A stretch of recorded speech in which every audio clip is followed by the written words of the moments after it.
Hi students, this is Nagaraj HP, lecturer in accountancy. In the previous video, we have discussed about what is company and types of companies. In this video, we are going to be discuss about share capital and categories of share capital. As you all know that business cannot be started without capital. So if we need to start any type of company, we need to have a capital. So how the company is going to be collect the capital?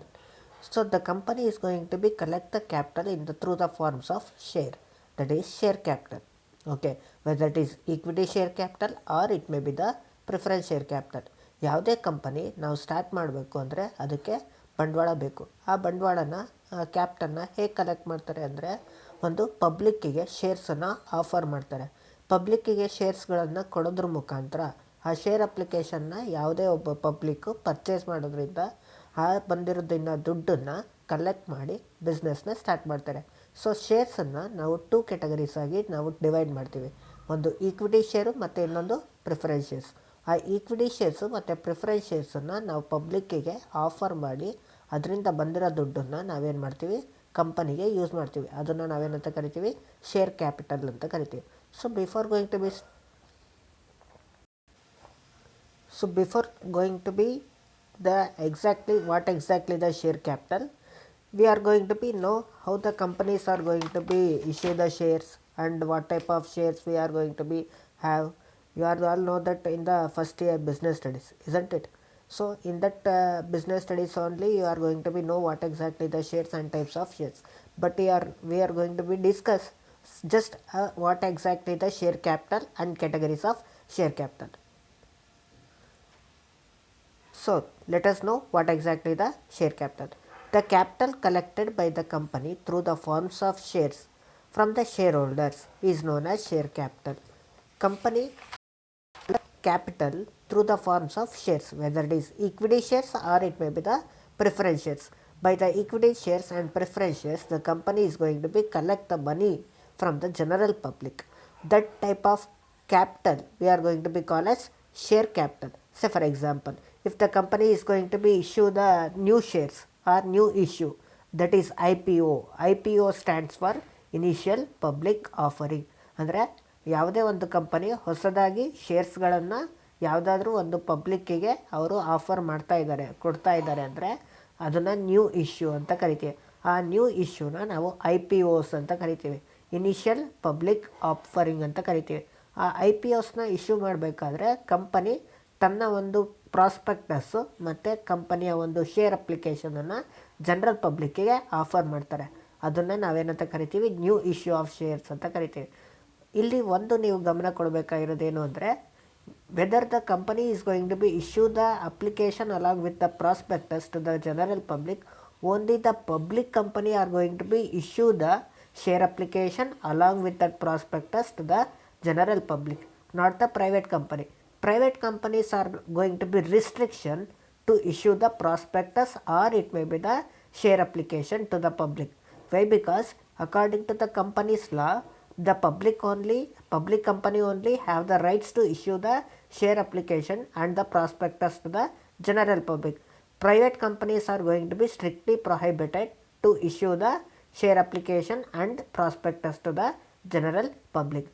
Then the private companies are going to be issued the shares to whom? Then the private companies are going to be issued their shares to the members and the employees of their company. So the companies are going to be issue the new issue of shares to the public in the to form the collect the capital. ಅಂದರೆ ಯಾವುದೇ ಒಂದು public ಕಂಪನಿಯವರು general ಪಬ್ಲಿಕ್ಕಿಗೆ ಶೇರ್ಸ್ಗಳನ್ನು ಕೊಡೋದ್ರ ಮುಖಾಂತರ ಅವರು share capital, ಷೇರು ಬಂಡವಾಳನ ಏನು ಮಾಡ್ತಾರೆ, ಕಲೆಕ್ಟ್ ಮಾಡ್ತಾ ಹೋಗ್ತಾರೆ. ಇದು ನಮಗೆ ಶೇರ್ ಕ್ಯಾಪಿಟಲ್ನ ಕಲೆಕ್ಟ್ ಮಾಡ್ತಕ್ಕಂಥ ಒಂದು ಪ್ರೊಸೀಜರ್. ನಿಮಗೆ ಗೊತ್ತಾಯಿತು what exactly the share capital ಅಂತ. So let us we know about the what are the categories of share capital. In the categories of share capital, the first one is authorised share capital. Authorized share capital is going to be subdivided into 2 categories. One is issued capital and unissued capital. And issued capital is going to be subdivided into 2 categories. One is subscribed capital, another one is unsubscribed capital. And further, subscribed capital is going to be further divided into called up capital and uncalled up capital. And called up capital is further divided into paid up capital and calls in arrears. And uncalled capital is also further classified into unreserved, that is reserved capital and capital reserves. Unreserved capital is also called as capital reserves. Okay, so let us we discuss what are the each and every categories of share capital.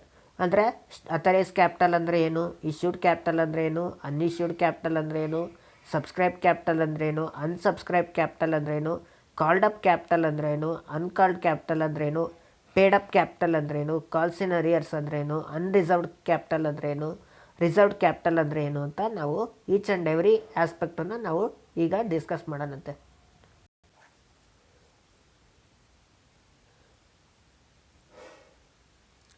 So see here, this chart is going to be explained with examples in this slide. Before going to be know what exactly this slide, let us we know each and every aspect of share capital. Okay, in the first one categories of share capital, the first one is authorized share capital. As per section 2 subsection 8 of Companies Act 2013, the amount stated in the Memorandum of Association, MOA is nothing but Memorandum of Association. You all know that what exactly the MOA is, and in order to start any type of company we need to have two documents. One is the Memorandum of Association and Articles of Association. It is the two important documents which is going to be needed in time of the incorporation of the company. Okay, and such amount of is the maximum amount that a company can raise as a share capital is called authorized capital or nominal capital. Authorized capital is going to be also called as nominal capital. You all know that the Memorandum of Association is going to be have the contents. In the contents of the MOA, there is a one content is there, capital clause.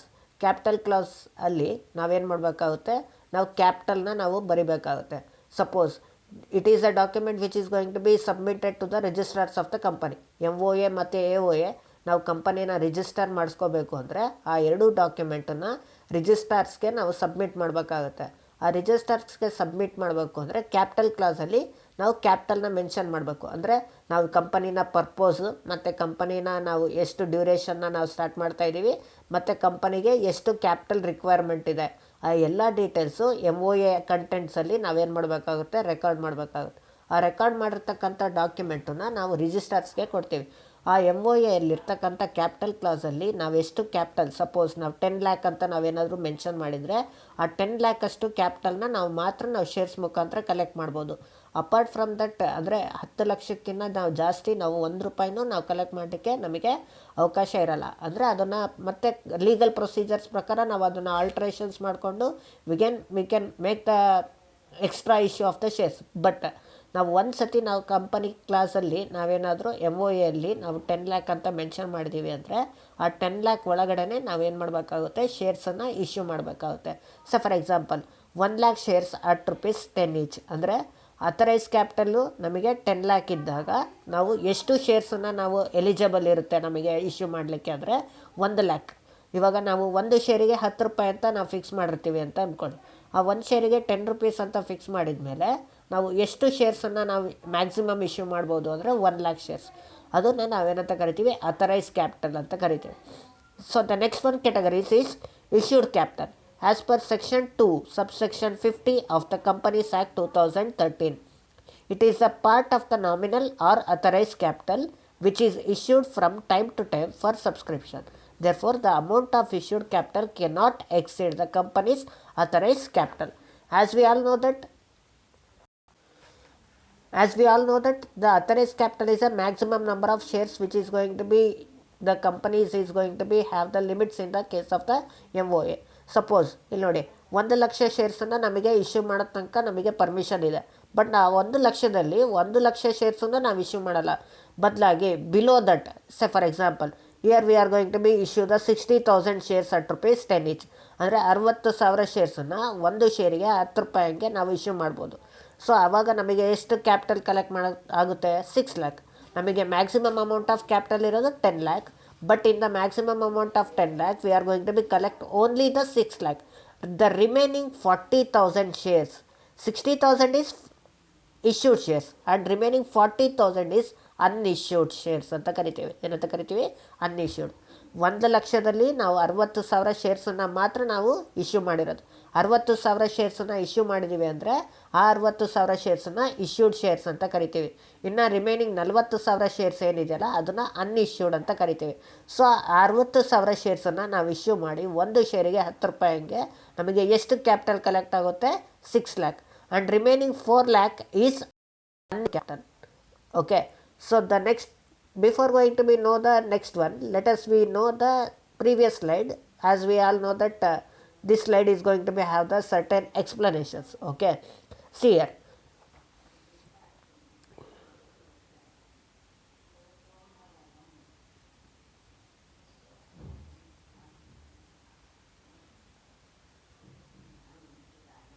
See here, authorized capital is 10 lakh, that is number of shares is 1 lakh of rupees 10 each. ಒಂದು ಶೇರಿಗೆ 10 ರೂಪಾಯಿ. Number of shares ಬಂದುಬಿಟ್ಟು 1 lakh. So authorise ಕ್ಯಾಪಿಟಲಿಗೆ ನಮಗೆ collect ಮಾಡಲಿಕ್ಕೆ ಎಷ್ಟಿದೆ? Permission 10 lakh ಇದೆ. So that authorise capital is going to be further divided into issued capital and unissued capital. The issued capital is going to be issued by the company to the public. Okay, so 1,00,000 ಶೇರ್ಸಲ್ಲಿ ನಾವು ಎಷ್ಟು issue ಮಾಡ್ತಾಯಿದ್ದೀವಿ? 60,000 ಶೇರ್ಸ್ನ issue ಮಾಡ್ತಾಯಿದ್ದೀವಿ. ಒಂದು ಶೇರಿಗೆ ಎಷ್ಟು? 10 ರೂಪಾಯಿ. So ಇಲ್ಲಿ ನೋಡಿ, 10 ರೂಪಾಯಿ ಅಂತ ನಾವು ಅಂದಾಗ ಇಲ್ಲಿ 10 ರೂಪಾಯಿನ ನಾವು ಡೈರೆಕ್ಟಾಗಿ 10 ರೂಪಾಯಿ ನಾವು ಕಲೆಕ್ಟ್ ಮಾಡಲ್ಲ. ಅದಕ್ಕೊಂದು ಫಾರ್ಮಾಲಿಟೀಸ್ ಇದೆ. ಏನು ಅಂದರೆ application money, allotment money, call money and second call money. Wait a minute.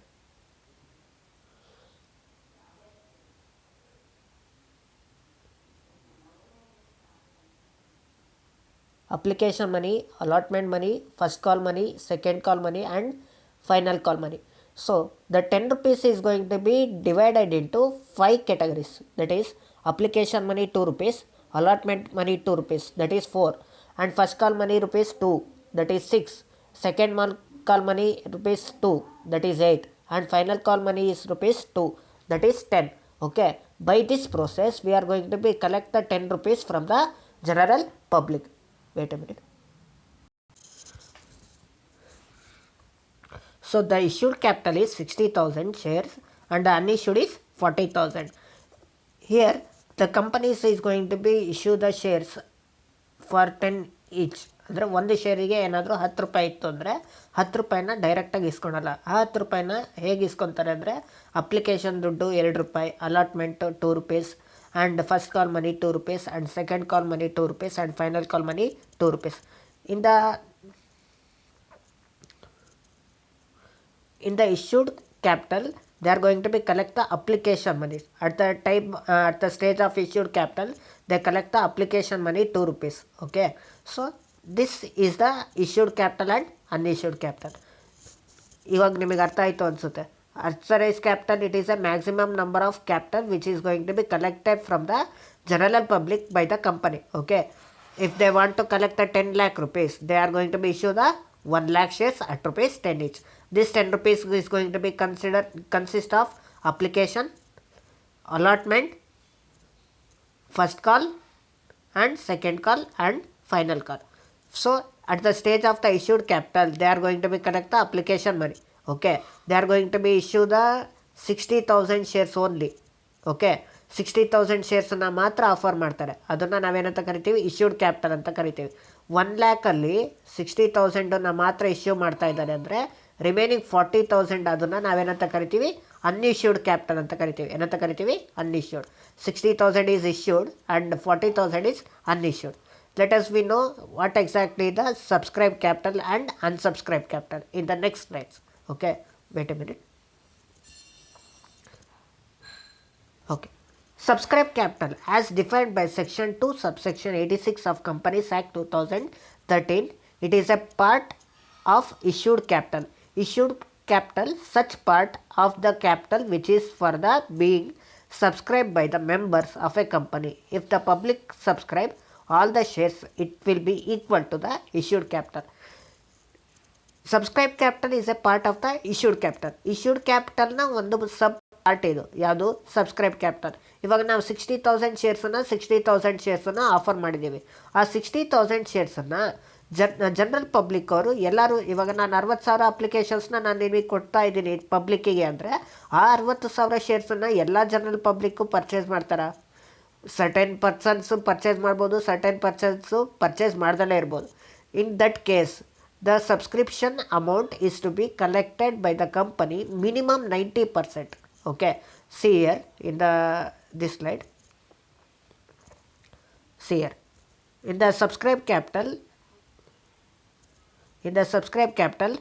here I am going to be mention the 90%, and in the unsubscribed capital I am going to be mention the 10%. Then what exactly that 90% and what exactly the 10%?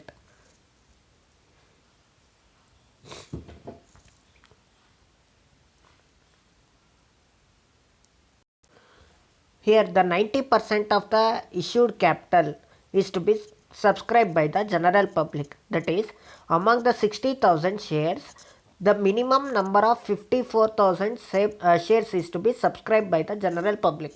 Okay, 60,000 ಶೇರ್ಸನ್ನು ನಾವು general ಪಬ್ಲಿಕ್ಕಿಗೆ offer ಮಾಡ್ತಾ ಇದ್ದೀವಿ ಅಂದರೆ, ಆ 60,000 ಶೇರ್ಸಲ್ಲಿ ಕನಿಷ್ಠ 54,000 ಶೇರ್ಸನ್ನು ಅವ್ರೇನು ಮಾಡಬೇಕಾಗುತ್ತೆ, purchase ಮಾಡಬೇಕಾಗುತ್ತೆ. ಅದನ್ನು ನಾವು ಮಿನಿಮಮ್ ಸಬ್ಸ್ಕ್ರಿಪ್ಷನ್ ಅಂತ ಕರಿತೀವಿ. ಏನಂತ ಕರಿತೀವಿ? Minimum subscription. If the company is unable to collect its shares capital of minimum 90% of the issued shares, then the company is going to be repay its application money to the general public. ಅಂದರೆ 54,000 ಶೇರ್ಸನ್ನು ಅಷ್ಟು ಪ್ರಮಾಣದಲ್ಲಿ ಅವರೇನಾದರೂ ಅಪ್ಲಿಕೇಶನ್ನ collect ಮಾಡಲಿಕ್ಕೆ ಆಗಲಿಲ್ಲ ಅಂದರೆ, ಆವಾಗ ಏನು remaining ಅಪ್ಲಿಕೆಂಟ್ಸು ಏನು ಅಪ್ಲಿಕೇಶನ್ ದುಡ್ಡನ್ನು ಕೊಟ್ಟಿರ್ತಾರಲ್ಲ, ಆ ಅಪ್ಲಿಕೇಶನ್ ದುಡ್ಡನ್ನು ಜನರಲ್ ಪಬ್ಲಿಕ್ಕಿಗೆ ಏನು ಮಾಡಬೇಕಾಗುತ್ತೆ, ರಿಟರ್ನ್ ಮಾಡಬೇಕಾಗುತ್ತೆ. ಸೊ ಇವಾಗ 60,000 ಶೇರ್ಸನ್ನು ನಾನು ಇಶ್ಯೂ ಮಾಡಿದ್ನಪ್ಪ, 60,000 ಶೇರ್ಸಲ್ಲಿ 54,000 ಶೇರ್ಸನ್ನಷ್ಟಾದರೂ ಅವರಿಗೆ ದುಡ್ಡು ಕಲೆಕ್ಟ್ ಆಗಿರಬೇಕು. ಕನಿಷ್ಠ ಪಕ್ಷ 54,000 ಶೇರ್ಸಿಂದು ಆಗಲಿಲ್ಲ ಅಂದರೆ, ಅಂಥ ಸಂದರ್ಭದಲ್ಲಿ ಎಷ್ಟು ಶೇರ್ಸಿನ ದುಡ್ಡು ಕಲೆಕ್ಟ್ ಆಗಿರುತ್ತಲ್ಲ, ಅಷ್ಟು ಶೇರ್ಸಿನ ದುಡ್ಡನ್ನು ಏನು ಮಾಡಬೇಕಾಗುತ್ತೆ, ರಿಟರ್ನ್ ಮಾಡಬೇಕಾಗುತ್ತೆ. 54,000 ಶೇರ್ಸ್ನ ಕಲೆಕ್ಟ್ ಆದರೆ ಇನ್ನು ರಿಮೈನಿಂಗ್ ಏನು 10% 6,000 ಇದೆಯಲ್ಲ, ಅದನ್ನು ಅನ್ಸಬ್ಸ್ಕ್ರೈಬ್ ಅಂತ ಕರಿತೀವಿ. ಅಂದರೆ 60,000ಅಲ್ಲಿ 54,000 ಸಬ್ಸ್ಕ್ರೈಬು, ಇನ್ನು 6,000 ಅನ್ಸಬ್ಸ್ಕ್ರೈಬ್. ಇನ್ ಕೇಸ್ ಕೆಲವೊಂದು ಟೈಮ್ ಏನಾಗುತ್ತೆ ಅಂದರೆ, ನಾವು ಶೇರ್ಸನ್ನು ಆಫರ್ ಮಾಡೋದಕ್ಕಿಂತ ಜಾಸ್ತಿ ಅಪ್ಲೈ ಮಾಡಿರ್ತಾರೆ. ಅಂಥ ಟೈಮಲ್ಲಿ ನಾವು ಇಶ್ಯೂಡ್ ಕ್ಯಾಪಿಟಲನ್ನು ನಾವೇನು ಮಾಡ್ತೀವಿ, ಈಕ್ವಲ್ ಮಾಡ್ತೀವಿ. ನಾವು ಇಶ್ಯೂಡ್ ಕ್ಯಾಪಿಟಲ್ಗಿಂತ ಜಾಸ್ತಿ ನಾವು ಸಬ್ಸ್ಕ್ರೈಬ್ ಕ್ಯಾಪಿಟಲ್ನ ಮಾಡೋಕ್ಕೋಗಲ್ಲ. ಅಂದರೆ 60,000 ಶೇರ್ಸಿಗೆ 10 ರೂಪಾಯಿಗೆ 6 ಲಕ್ಷ ಅಂದರೆ, ನಮಗೆ ಸಬ್ಸ್ಕ್ರಿಪ್ಷನ್ ಅಮೌಂಟು ಜಾಸ್ತಿ ಬರಲಿ. ಆ ಜಾಸ್ತಿ ಬಂದರೂ ಕೂಡ ನಾವು ಪ್ರೋರ್ಯಾಟಾ ಅಲಾಟ್ಮೆಂಟ್ ಅಂತ ಒಂದು ಪ್ರೋಸೆಸ್ ಇದೆ. ಆ ಪ್ರೋರ್ಯಾಟಾ ಅಲಾಟ್ಮೆಂಟ್ ಮುಖಾಂತರ ನಾವು ಓವರ್ ಸಬ್ಸ್ಕ್ರಿಪ್ಷನ್ ಆದಾಗ ನಾವೇನು ಮಾಡ್ತೀವಿ, 6 ಲಕ್ಷಕ್ಕೆ ಅದನ್ನು ಈಕ್ವಲ್ ಮಾಡ್ತೀವಿ, ಸಮ ಮಾಡ್ತೀವಿ. ಸೊ ಅದನ್ನು ನಾವೇನಂತ ಕರಿತೀವಿ, ಸಬ್ಸ್ಕ್ರೈಬ್ ಕ್ಯಾಪಿಟಲ್ ಅಂತ ಕರಿತೀವಿ. ನಿಮಗೆ ಒಂದು ಗೊತ್ತಾಯಿತು, ಇಶ್ಯೂಡ್ ಕ್ಯಾಪಿಟಲಲ್ಲಿ 2 ಕ್ಯಾಟಗರೀಸ್, ಒಂದು ಸಬ್ಸ್ಕ್ರೈಬ್ ಕ್ಯಾಪಿಟಲ್ ಮತ್ತು ಅನ್ಸಬ್ಸ್ಕ್ರೈಬ್ ಕ್ಯಾಪಿಟಲ್. ಸಬ್ಸ್ಕ್ರಿಪ್ಷನ್ನು ನಮಗೆ ಇಶ್ಯೂಡಲ್ಲಿ ನಮಗೆ ಎಷ್ಟು ಪರ್ಸೆಂಟ್ ಇರಬೇಕು, ಮಿನಿಮಮ್ 90%. 90% ಅಷ್ಟು ಸಬ್ಸ್ಕ್ರೈಬ್ ಆದರೆ ಇನ್ನು ರಿಮೈನಿಂಗ್ 10% ಅನ್ಸಬ್ಸ್ಕ್ರೈಬ್. ಸೊ 90% ಅಂತ ಅಂದರೆ 60,000ದಲ್ಲಿ ನಾವು 90% ಅಂದರೆ 54,000. 54,000 ಶೇರ್ಸನ್ನು ಪರ್ಚೇಸ್ ಮಾಡಿದ್ದಾರೆ ಅಂದರೆ, ಇನ್ನು 6,000 ಶೇರ್ಸನ್ನು ಅವರು ಪರ್ಚೇಸ್ ಮಾಡಿರಲ್ಲ, ಅಂದರೆ ಸಬ್ಸ್ಕ್ರೈಬ್ ಆಗಿರಲ್ಲ. ಇನ್ ಕೇಸ್ ಅವರು 60,000 ಶೇರ್ಸನ್ನ 60,000 ಫುಲ್ಲಾಗಿ ಪರ್ಚೇಸ್ ಮಾಡಿದರೆ, ಅನ್ಸಬ್ಸ್ಕ್ರೈಬ್ ಕ್ಯಾಪಿಟಲ್ ಯಾವುದೇ ರೀತಿ ಇರೋದಿಲ್ಲ, ಅಲ್ಲಿ ನಿಲ್ಲಾಗಿರುತ್ತೆ. ಅಂದರೆ 60,000 ಶೇರ್ಸಿಂದ 60,000 ಶೇರ್ಸನ್ನು ಪರ್ಚೇಸ್ ಮಾಡಿದರೆ, ಅಲ್ಲೇ 6 ಲಕ್ಷಕ್ಕೆ 6 ಲಕ್ಷನೂ ನಮಗೆ ದುಡ್ಡು ಬಂದಿದೆ ಅಂದರೆ, ನಮಗೆ ಆವಾಗ ಇಲ್ಲಿ ಅನ್ಸಬ್ಸ್ಕ್ರೈಬ್ ಕ್ಯಾಪಿಟಲಲ್ಲಿ ಏನಾಗುತ್ತೆ, ನಿಲ್ಲಾಗುತ್ತೆ. So next we are going to be discuss the categories of subscribe capital, that is called up capital and uncalled up capital. Called up capital means, according to section 2 subsection 15 of the Companies Act 2013, called up capital is a part of the capital in which been called for payment. This is the total amount of the company calls upon the issued shares. Called up capital is a part of the subscribe capital. Subscribe ಕ್ಯಾಪಿಟಲ್ನ ಒಂದು part ಯಾವುದು, called up capital. ಅಂದರೆ subscription ಅಮೌಂಟನ್ನು collect ಮಾಡ್ತೀವಿ. Subscription amount ಅಂದರೆ ಇಲ್ಲಿ allotment amount. Okay, allotment amount application amount ಎರಡನ್ನೂ collect ಮಾಡ್ತೀವಿ. ಕಲೆಕ್ಟ್ ಮಾಡಿದ ಮೇಲೆ ನಾವು ಕಾಲ್ ಮನಿ ಅಂತ ಮಾಡ್ತೀವಿ. Call money is then going to be made by the companies on the respective calls. That is first call, second call and final call. ಅಂದರೆ 3 ಹಂತದಲ್ಲಿ 3 ಸ್ಟೇಜಸ್ಸಲ್ಲಾದರೂ ಕಲೆಕ್ಟ್ ಮಾಡ್ಬೋದು, ಅಥವಾ first call and second and final ಕಾಲ್ ಅಂತ 2 ಸ್ಟೇಜಲ್ಲೇ ಮಾಡ್ಬೋದು, ಅಥವಾ ಒಂದೇ ಸತಿ ಫಸ್ಟ್ ಆ್ಯಂಡ್ ಫೈನಲ್ ಕಾಲ್ ಅಂತ ಒಂದೇ ಸತಿ ಏನು ಮಾಡ್ಬೋದು, ಅಮೌಂಟನ್ನು ಕಲೆಕ್ಟ್ ಮಾಡ್ಬೋದು. Usually the companies is going to be made the respective stages in respect of the collect the money from the public in order to receive the share capital. So here we are going to be know how this process is going to be known. So see here, in the called up capital rupees 2 first and second call money will be collected. ಇಲ್ಲಿ ನೋಡಿ, ನಾನು ಆಗಲೇ ಹೇಳಿದೆ face value 10 ರೂಪಾಯಿ ಒಂದು ಶೇರಿಗೆ ಅಂದರೆ ಆ 10 ರೂಪಾಯಲ್ಲಿ ಏನಿರುತ್ತೆ, ಅಪ್ಲಿಕೇಶನ್ ದುಡ್ಡು ಇರುತ್ತೆ, ಅಲಾಟ್ಮೆಂಟ್ ದುಡ್ಡು ಇರುತ್ತೆ, ಫಸ್ಟ್ ಕಾಲ್ ಮನಿ ಇರುತ್ತೆ, ಸೆಕೆಂಡ್ ಕಾಲ್ ಮನಿ ಇರುತ್ತೆ, ಮತ್ತು ಫೈನಲ್ ಕಾಲ್ ಮನಿ ಇರುತ್ತೆ. ಇವಾಗ ಕಾಲ್ಡ್ ಅಪ್ ಕ್ಯಾಪಿಟಲಲ್ಲಿ ಫಸ್ಟ್ ಕಾಲ್ ಮನಿ ಮತ್ತು ಸೆಕೆಂಡ್ ಕಾಲ್ ಮನಿ ಮಾತ್ರ ಕಲೆಕ್ಟ್ ಮಾಡ್ತಾ ಇದ್ದಾರೆ ಅಂದರೆ, ಇನ್ನು ಫೈನಲ್ ಕಾಲ್ ಮನಿ ಕಲೆಕ್ಟ್ ಮಾಡ್ತಾ ಇಲ್ಲ ಅಂದರೆ ಆವಾಗ ಆ ಫೈನಲ್ ಕಾಲ್ ಮನಿ ಬಾಕಿ ಹಾಗೆ ಉಳಿಸ್ಕೊಂಡಿದ್ದಾರೆ ಕಂಪ್ನಿ. ಇನ್ನೊಂದು ನೆಕ್ಸ್ಟು ಸ್ಟೇಜಲ್ಲಿ ನಾವು ಕಲೆಕ್ಟ್ ಮಾಡೋಣ ಅಂತ ಡಿಸೈಡ್ ಮಾಡಿ ಏನಂದರೆ ಅದನ್ನು ನಾವೇನಂತ ಕರಿತೀವಿ, ಅನ್ಕಾಲ್ಡ್ ಅಪ್ ಕ್ಯಾಪಿಟಲ್ ಅಂತ ಕರಿತೀವಿ. ಏನಂತ ಕರಿತೀವಿ? Uncalled up capital. Actually companies ಅವರು 10 ರೂಪಾಯಿ ಶೇರ್ಸನ್ನು ವ್ಯಾಲ್ಯೂನ ಫಿಕ್ಸ್ ಮಾಡ್ಯಾರ ಅಂದರೆ ಆ 10 ರೂಪಾಯಲ್ಲಿ ಇರ್ತಕ್ಕಂಥ ಎಲ್ಲ ವ್ಯಾಲ್ಯೂನು ಅವ್ರೇನು ಮಾಡಲ್ಲ, ಕಲೆಕ್ಟ್ ಮಾಡಲ್ಲ. ಅವ್ರೇನು ಮಾಡ್ತಾರೆ, ಸರ್ಟೈನ್ ಪಾರ್ಟ್ ಅದನ್ನು ಹಾಗೆ ಉಳಿಸ್ಕೊಂಡಿರ್ತಾರೆ. ಅದನ್ನು ಹಾಗೆ ಉಳಿಸ್ಕೊಂಡಿರೋದು ಏನಕ್ಕೆ ಹಾಗೆ ಉಳಿಸ್ಕೊತಾರೆ ಅಂದರೆ, ಇವಾಗ ಫಾರ್ ಎಕ್ಸಾಂಪಲ್ ಫೈನಲ್ ಕಾಲ್ ಮನಿ ಅಲ್ಲಿ 2 ರೂಪೀಸ್ ಅಂತ ನೀವು ನೋಡ್ತಾ ಇದ್ದೀರಾ. ಫೈನಲ್ ಕಾಲ್ ಯೂಶಲಿ ಅದನ್ನು ಯಾವುದೇ ಕಾರಣಕ್ಕೂ ಕಂಪನೀಸ್ ಅವರು ಅದನ್ನು ಫಸ್ಟಿಗೆ ಕಲೆಕ್ಟ್ ಮಾಡಲ್ಲ. ಅದನ್ನು ಯಾವಾಗ ಕಲೆಕ್ಟ್ ಮಾಡ್ತಾರೆ ಅಂದರೆ during the wind up of the company. ಅಂದರೆ ಕಂಪನಿ ನಾವೇನು ಮಾಡಬೇಕಾಗುತ್ತೆ, ಮುಚ್ಚಬೇಕಾಗುತ್ತೆ. ಆ ಮುಚ್ಚೋ ಸಂದರ್ಭದಲ್ಲಿ ಏನು ಮಾಡ್ತಾರೆ, ಆ ಫೈನಲ್ ಕಾಲನ್ನು ಮಾಡ್ತಾರೆ. ಆ ಫೈನಲ್ ಕಾಲಿಂದ ಬಂದಿರತಕ್ಕಂಥ ದುಡ್ಡನ್ನು ಆವಾಗ ಏನು ಮಾಡ್ತಾರೆ, ಶೇರ್ ಹೋಲ್ಡರ್ಸಿಂದ ಬಂದಿರತಕ್ಕಂಥ ದುಡ್ಡನ್ನು ಅವರು ಸಪ್ಲೈಯರ್ಸಿಗೆ ಮತ್ತು ಕ್ರೆಡಿಟರ್ಸ್ಗೆ ಪೇಮೆಂಟ್ ಮಾಡಲಿಕ್ಕೋಸ್ಕರ ಅವ್ರು ಏನು ಮಾಡ್ತಾರೆ, ಫೈನಲ್ ಕಾಲ್ ಮನಿನ ಹಾಗೆ ಉಳಿಸ್ಕೊಡ್ತಾರೆ. During the making the winding up of the company, the final call is going to be made by the company in order to make the payment to its creditors. Okay, that capital we are going to be called as uncalled up capital. Then called up capital is the company is going to be collect the money from the general public in order to run its business. Okay, during the running activities of the business or during the business activities, the company needs some funds, okay, in order to run the business. So that is why the company is going to be collect the money in the process of 2 stages, that is first call money and second call money. Okay, if the any subscriber is not going to be pay the money which is going to be made by the company, ಅಂದರೆ first ಕಾಲಿಂದು 2 ರೂಪಾಯಿ pay ಮಾಡಿ, second ಕಾಲಿಂದು 2 ರೂಪಾಯಿ pay ಮಾಡಿ ಅಂತ ಏನಾದರೂ company ಹೇಳಿದಾಗ ಆವಾಗ share holder ಏನಾದರೂ ಪೇ ಮಾಡಲಿಲ್ಲ ಅಂದರೆ ಆವಾಗ ಅದನ್ನು ನಾವೇನಂತ ಕರಿತೀವಿ, ಕಾಲ್ಸ್ ಇನ್ ಅರಿಯರ್ಸ್ ಅಂತ ಕರಿತೀವಿ. ಇನ್ ಕೇಸ್ ಏನಾದರೂ ಅವ್ನು ಪೇ ಮಾಡಿದರೆ ಅದು ಪೇಡ್ ಅಪ್ ಕ್ಯಾಪಿಟಲ್ ಆಗುತ್ತೆ. ಇನ್ ಕೇಸ್ ಪೇ ಮಾಡಲಿಲ್ಲ ಅಂದರೆ ಕಾಲ್ಸ್ ಇನ್ ಅರಿಯರ್ಸ್ ಅಂತ ಆಗುತ್ತೆ. ಸೊ ಫಾರ್ ಎಕ್ಸಾಂಪಲ್ ರಾಮು ಅನ್ನೋ ವ್ಯಕ್ತಿ ಇರ್ತಾನೆ, who holds the 100 shares and he paid first call money ₹2. Okay, Ramu ಅನ್ನೋ ವ್ಯಕ್ತಿ 100 ಶೇರ್ಸನ್ನ ಪರ್ಚೇಸ್ ಮಾಡ್ತಾನೆ. ಅವನು ಅಪ್ಲಿಕೇಶನ್ ದುಡ್ಡು ಪೇ ಮಾಡ್ತಾನೆ, ಅಲಾಟ್ಮೆಂಟ್ ದುಡ್ಡನ್ನು ಪೇ ಮಾಡ್ತಾನೆ, ಫಸ್ಟ್ ಕಾಲ್ ಮನಿನ ಪೇ ಮಾಡ್ತಾನೆ. ಅವನು ಸೆಕೆಂಡ್ ಕಾಲ್ ಮನಿನ ಪೇ ಮಾಡಿರಿ ಅಂತ ಹೇಳಿದಾಗ ಪೇ ಮಾಡಿರಲ್ಲ. ಓಕೆ, ಎಷ್ಟು ಶೇರ್ಸಿಂದ ಅಮೌಂಟ್ ಪೇ ಮಾಡಬೇಕಾಗುತ್ತೆ? 100 ಶೇರ್ಸಿಂದ.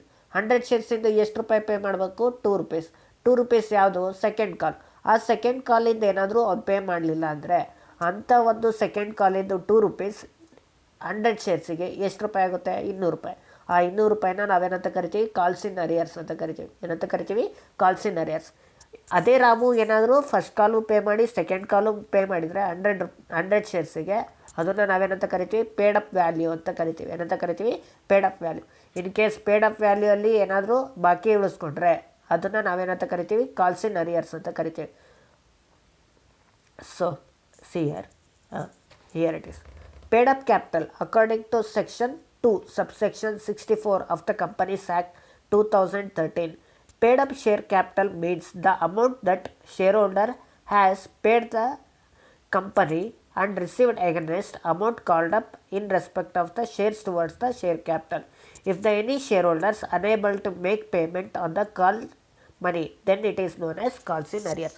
Paid up value ಅಂದರೆ ಪೇಡ್ ಅಪ್ ಕ್ಯಾಪಿಟಲ್ ಅಂದರೆ paid up capital is going to be part of the called up capital. Company ಏನು ಮಾಡುತ್ತೆ? ಕಾಲ್ ಮಾಡುತ್ತೆ, ಫಸ್ಟ್ ಕಾಲ್ ಮನಿ ಪೇ ಮಾಡಿ, ಸೆಕೆಂಡ್ ಕಾಲ್ ಮನಿ ಪೇ ಮಾಡಿ ಅಂತ.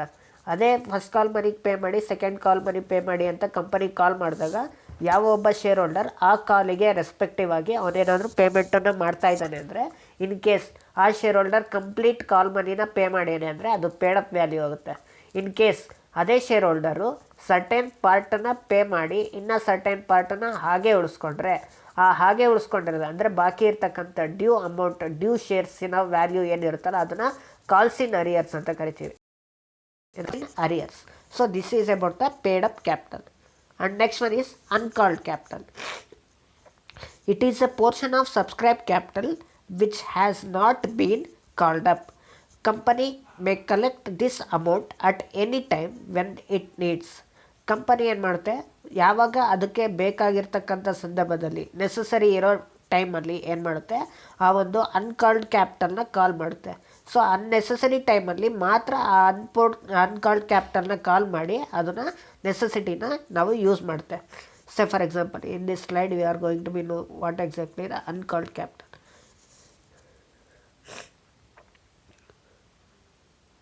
So subscribe ಕ್ಯಾಪಿಟಲಲ್ಲಿ two parts, one is called up capital and another one is uncalled capital. In the called up capital they are going to be made the call of first call and second call only. They are unable to make the final call. ಅಂದರೆ first call ಮಾಡ್ತಾರೆ ಮತ್ತು second ಕಾಲ್ ಮಾತ್ರ ಮಾಡಿರ್ತಾರೆ, final call ಮಾಡಿರಲ್ಲ. So ಈ final call ಯಾವಾಗ ಮಾಡ್ತಾರೆ ಅಂದರೆ, ಈ ಫೈನಲ್ ಕಾಲ್ನ ಒಂದು ಅಮೌಂಟನ್ನ ಯಾವಾಗ ಕಲೆಕ್ಟ್ ಮಾಡ್ತಾರೆ ಅಂದರೆ, ಕಂಪನಿಗೆ ಯಾವಾಗ ನೆಸಸರಿ ಇರುತ್ತೆ ಆ ನೆಸಸರಿ ಇರೋ ಸಂದರ್ಭದಲ್ಲಿ ಮಾತ್ರ ಆ ಒಂದು ಫೈನಲ್ ಅನ್ಕಾಲ್ಡ್ ಕ್ಯಾಪಿಟಲ್ನ ಏನು ಮಾಡ್ತಾರೆ, ಕಲೆಕ್ಟ್ ಮಾಡ್ತಾರೆ. ಸೊ ನಮಗೆ ಯಾವಾಗ ಬಿಸ್ನೆಸ್ ಆ್ಯಕ್ಟಿವಿಟೀಸ್ ನಾವು ಮಾಡಬೇಕು, ಬಿಸ್ನೆಸ್ ಆ್ಯಕ್ಟಿವಿಟೀಸ್ಗೆ ಫಂಡ್ಸ್ನ ಬೇಕಾಗಿರುತ್ತೆ, ಆವಾಗ ಫಸ್ಟ್ ಕಾಲ್ ಮತ್ತು ಸೆಕೆಂಡ್ ಕಾಲ್ನ ಯೂಸ್ ಮಾಡಿಕೊಂಡು ಒಂದು ಬಿಸ್ನೆಸ್ನ ರನ್ ಮಾಡ್ತಾ ಇರ್ತಾರೆ. ಬಟ್ ಅನ್ಕಾಲ್ಡ್ ಕ್ಯಾಪಿಟಲ್ನ ನಾವಿಗೆ ಯಾವಾಗ ಫಂಡಿನ ರಿಕ್ವೈರ್ಮೆಂಟ್ ಇರುತ್ತೆ, ಆ ಫಂಡಿನ ರಿಕ್ವೈರ್ಮೆಂಟ್ ಇರೋ ಟೈಮಲ್ಲಿ ಮಾತ್ರ ಅದನ್ನು ಫೈನಲ್ ಕಾಲ್ ಮನಿನ ಕಾಲ್ ಮಾಡಿ ಆ ಒಂದು ರಿಕ್ವೈರ್ಮೆಂಟನ್ನು ಫುಲ್ಫಿಲ್ ಮಾಡ್ತಾರೆ. ಯೂಶಲಿ ಅನ್ಕಾಲ್ಡ್ ಕ್ಯಾಪಿಟಲ್ನ ಯಾವಾಗ ಮಾಡ್ತಾರೆ ಅಂದರೆ, ಒಂದು winding up of the company, ಅಂದರೆ ಕಂಪನಿಯ ಒಂದು ವೈಂಡಿಂಗ್ ಪ್ರೋಸೆಸ್ಸಲ್ಲಿ ಮಾತ್ರ ಅದನ್ನು ಇದು ಮಾಡ್ತಾರೆ.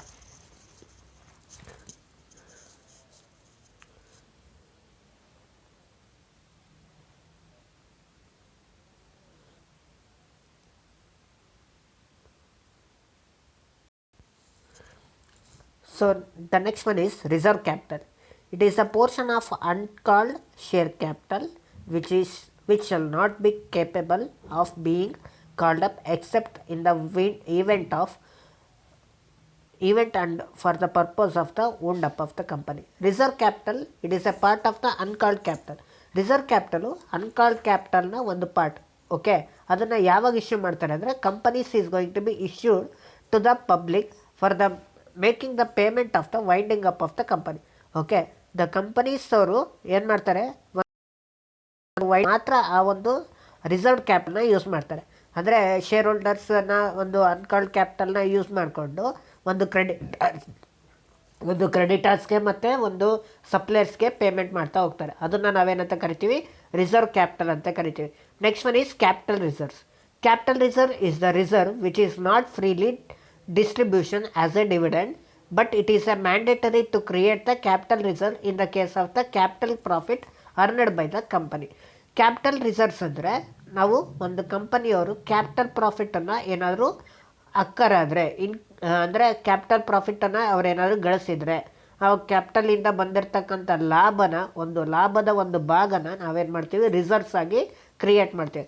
The capital profit is going to be created by the reserves is going to be created by the company through the capital profit in order to overcome the capital loss. Okay, if the company is going to be have the capital loss or capital expenses, then the capital profit is going to be used by the company, okay, in the forms of reserves.